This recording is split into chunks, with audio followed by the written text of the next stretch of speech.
Alors, ça va être l'occasion de voir le jeu des 7 différences entre la nouvelle et l'ancienne Audi. Alors quand on est team manager, là c'est pas facile, hein, parce que quand on mène la course avec 2 voitures et qu'elles commencent à se battre l'une avec l'autre, c'est pas évident. Les ailerons arrière, oui, il y a deux, Ouais, ça il se y a voit deux bien, barres hein. différentes. Ouais. Ouais, ça se voit bien quand elles sont l'une derrière l'autre. Au niveau de la partie avant, c'est vraiment difficile. On peut penser que l'aéro qui a été travaillé également, c'est un aéro plus interne qu'externe, à part l'aileron arrière.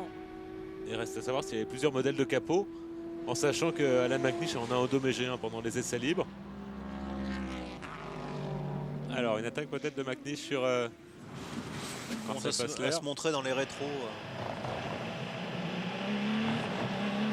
Yeah, I've just seen the two Rebellions make their pit stop, 13 first and then 12. 13 had a driver change, but Leakey got out, and Kung Fu Cheng, Frankie Cheng, the Chinese driver, got in. He's one of 2 drivers from China taking part in this race, actually born in China. Le problème, c'est qu'avec cette bagarre-là, on n'a pas la vision des stands et on ne sait pas quand est-ce que ça arrête.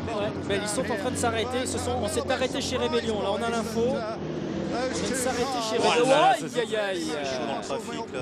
As the Delta Wing returns after that long pit stop. Remember, la Delta Wing va sortir de la voie des stands. They did reckon it was an electrical problem, so that has been behind pit wall for 3/4 of an hour or so now.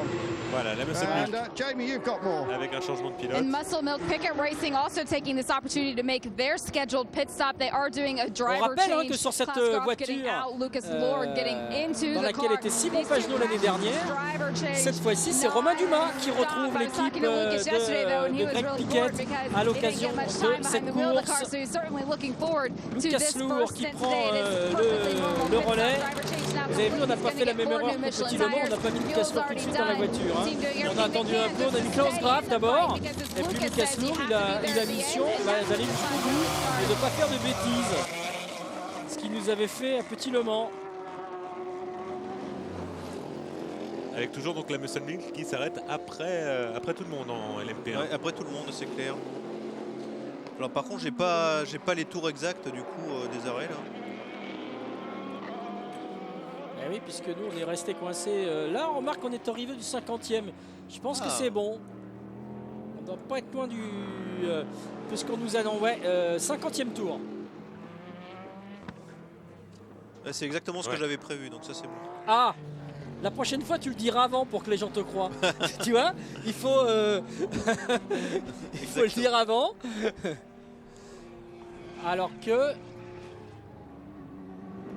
Est-ce qu'il se passe quelque chose sur la voiture de Klaus Graf? Oui, j'ai l'impression qu'il y a une roue qui est... Enfin, j'ai cru... Lucas Lourd. Est-ce qu'il n'y aurait pas une roue qui serait... Ouais. Est-ce qu'il se passerait pas la quelque roue avant chose? gauche, moi j'ai l'impression qu'il y a un souci. Voilà, qui est parti. Lucas Lourd.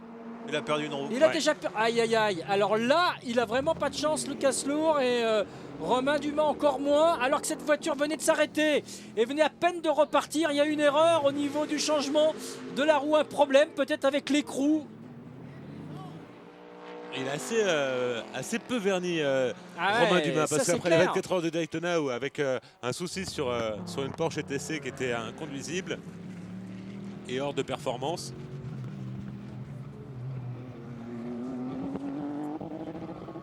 Là, en plus, il a beaucoup à faire. Hein. Il a beaucoup à faire dans ces conditions. Et puis il va falloir changer le disque. Hein. Là, on le voit bien frotter sur le bitume. Et voilà, la rébellion qui revient. Ouais, forcément. Du côté de c'est la deuxième. Hein. Alors, il y a eu un changement de pilote sur la numéro 13. Et c'est Kung Fu Cheng, un des 2 pilotes chinois que l'on trouve engagés. J'ai l'impression qu'on n'a pas changé sur la... cette année. Et sur la 12, on n'a pas changé de pilote, j'ai l'impression. J'ai l'impression que Nick Heidfeld est toujours là. Et donc c'est son 3e relais, hein, si je ne m'abuse. Comme David Brabham, en revanche, Andrea Bellicchi a laissé la place à Kung Fu Cheng. Et on va revoir ce qui s'est passé. C'est tout de suite. Hein. Voilà, on voit l'écrou. Hein. On a vu l'écrou partir tout à l'heure. C'est au virage numéro 1. Hein, c'est incroyable. Virage numéro 1, virage numéro 2, virage numéro 3. C'est tout de suite que ça s'est passé. Et c'est l'écrou, effectivement. La roue qui a été mal serrée pour Lucas Lourd. les dégâts sur le fond plat, forcément un petit peu. Oh, il n'a pas musé le terrain quand même pour faire son tour sur 3 roues. Oui, c'est pas mal. Ouais. Franchement. Après, c'est toujours un compromis hein, entre pas trop casser de trucs et pas trop perdre de temps non plus. C'est pas évident. C'est vraiment au pilote là de sentir à quel rythme il faut qu'il rentre.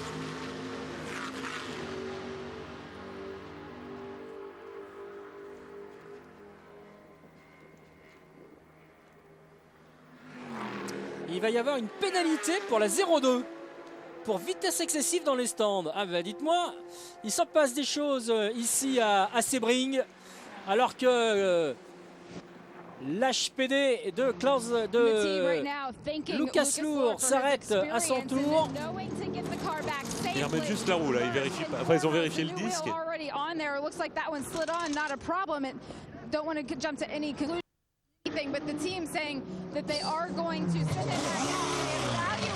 Ça repart pour Lucas Lourd qui vérifie tout de suite.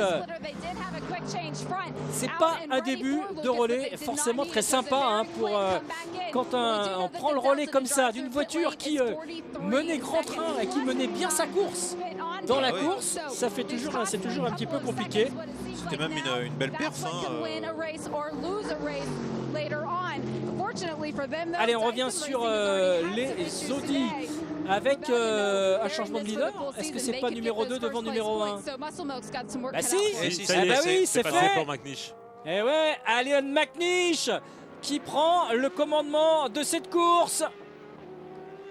Il est passé devant Marcel Fessler et on va revoir également le dépassement. Ouais, et il est allé un petit peu au forceps, Alan McNish, dans le trafic. Oui, il l'a coincé dans les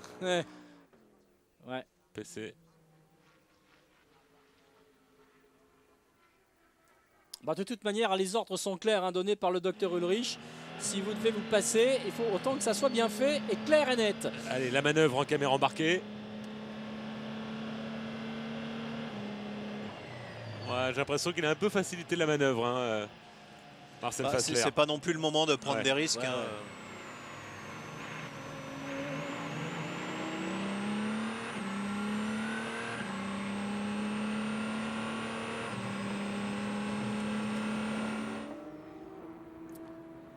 Et il essaie de s'échapper, ouais.